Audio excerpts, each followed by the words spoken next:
வணக்கம் நண்பர்களே, நான் அருண்குமார் பானு ஹோம் கேர் ப்ராடக்ட்லேருந்து பேசுகிறேன்.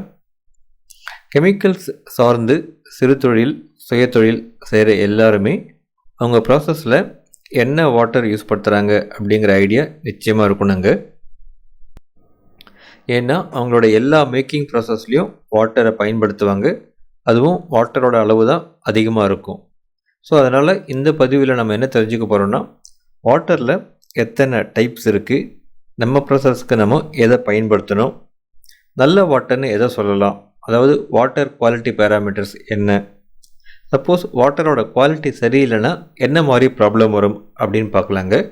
இது ஒரு ரொம்ப பெரிய டாபிக். இது நம்ம ரொம்ப டீட்டெயிலாக போகாமல் ஒரு பேசிக் ஐடியா மட்டும் இந்த பதிவில் நம்ம எடுத்துக்க போகிறோங்க.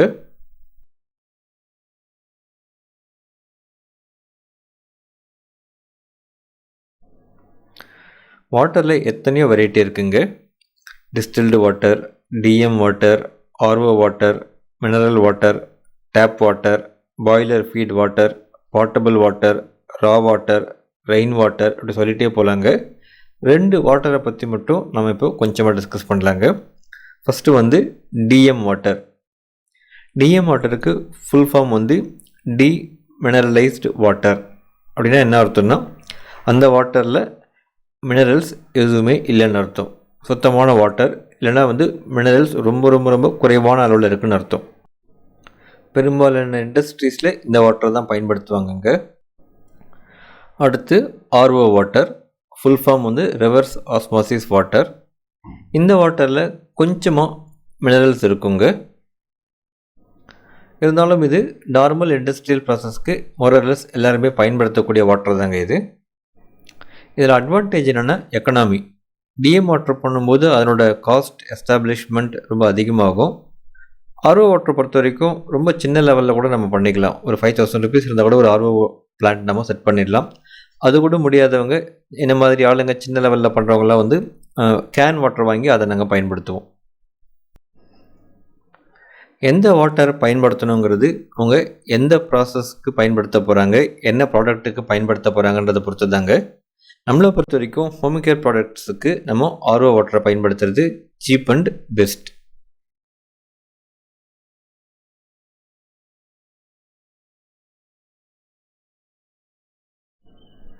வாட்டரோட குவாலிட்டி நல்லா இருக்குது, நம்ம ப்ராசஸுக்கு பயன்படுத்தலாம் அப்படின்னு எதை வச்சு சொல்லலாம்?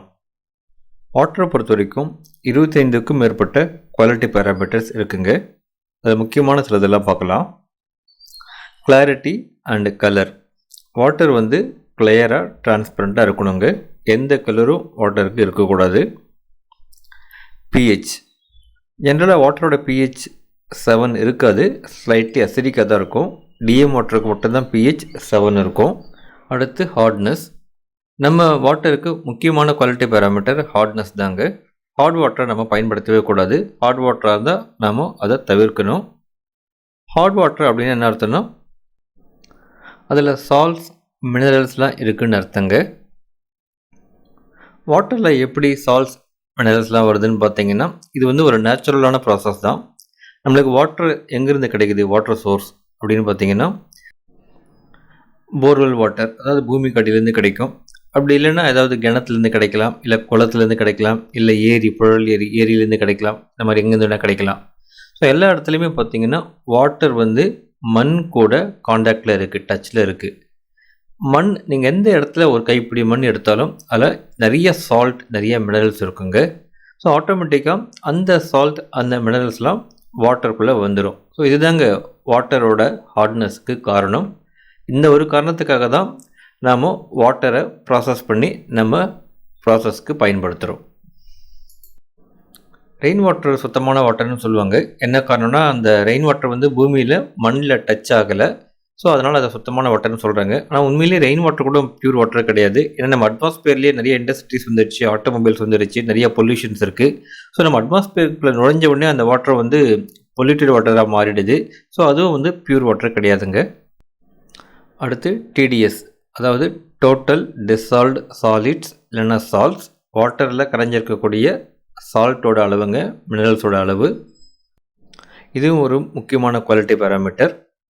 அடுத்து மைக்ரோ ஆர்கானிசம்ஸ், அதாவது வாட்டரில் இருக்கக்கூடிய நுண்கிருமிகளின் அளவு. இந்த நுண்கிருமிகள் வந்து நாளாக நாளாக அதிகமாகிட்டே போயிட்டே இருக்குங்க. அதாவது நேற்று ப்ராசஸ் பண்ண வாட்டர் இன்றைக்கி நீங்கள் யூஸ் பண்ணுறீங்கன்னா நுண்கிருமிகள் கொஞ்சம் வளர்ந்துருக்கும். அதனால் ஆல்மோஸ்ட் எப்போவுமே முடிஞ்ச அளவுக்கு ஃப்ரெஷ்ஷாக ப்ராசஸ் பண்ண வாட்டரை தாங்க பயன்படுத்தணும். அடுத்து குளோரின் கண்டென்ட் மோரலஸ் எல்லா வாட்டர்லேயுமே இருக்கும். இதுவும் வந்து ஒரு முக்கியமான பேராமீட்டர். அடுத்து பேட் ஓடர். சில வாட்டரோட ஸ்மெல் கொஞ்சம் டிஃப்ரெண்ட்டாக இருக்கும். ஸோ அந்த மாதிரி ஓடர் இருக்க வாட்டர் நம்ம பயன்படுத்தக்கூடாதுங்க. பார்க்குறதுக்கு ஒன்றும் தெரியாது, ஆனால் அந்த ஸ்மெல் அது வந்து டிஃப்ரெண்ட்டாக இருக்கும். ஸோ வாட்டரோட குவாலிட்டி உறுதிப்படுத்தணும்னா இவ்வளோ டெஸ்ட்டும் பண்ணணுங்க. ஆனால் நாம் இவ்வளோ டெஸ்ட்டும் பண்ணணும்னா வேண்டாம். நம்மள மாதிரி ஸ்மால் ஸ்கேலில் இருக்கவங்க ஜஸ்ட் நம்ம அந்த மினரல் வாட்டரை எங்கே வாங்குகிறோமோ அவங்க வந்து ரிலையபிளாக இருக்காங்கன்னு நம்ம உறுதிப்படுத்தினா போதுங்க. அவங்களோட ரெஸ்பான்ஸ் வாட்டரோட குவாலிட்டி மெயின்டைன் பண்ணுறது. ஸோ அவங்க இவ்வளோ குவாலிட்டியும் செக் பண்ணி பார்த்து நல்ல வாட்டரை நம்மளுக்கு கொடுக்கணும். நம்ம வந்து ஸ்டோரேஜ் ஹேண்ட்லிங் மட்டும்தான் ரெஸ்பான்ஸ் எடுத்துக்க முடியுங்க. வாட்டர் குவாலிட்டிக்கு சின்ன லெவலில் பண்ணுறவங்க ரெஸ்பான்ஸ் எடுக்க முடியாது. ஏன்னா வாட்டருங்கிறது ஒரு பெரிய ரெஸ்பான்சிபிள் ஜாப்.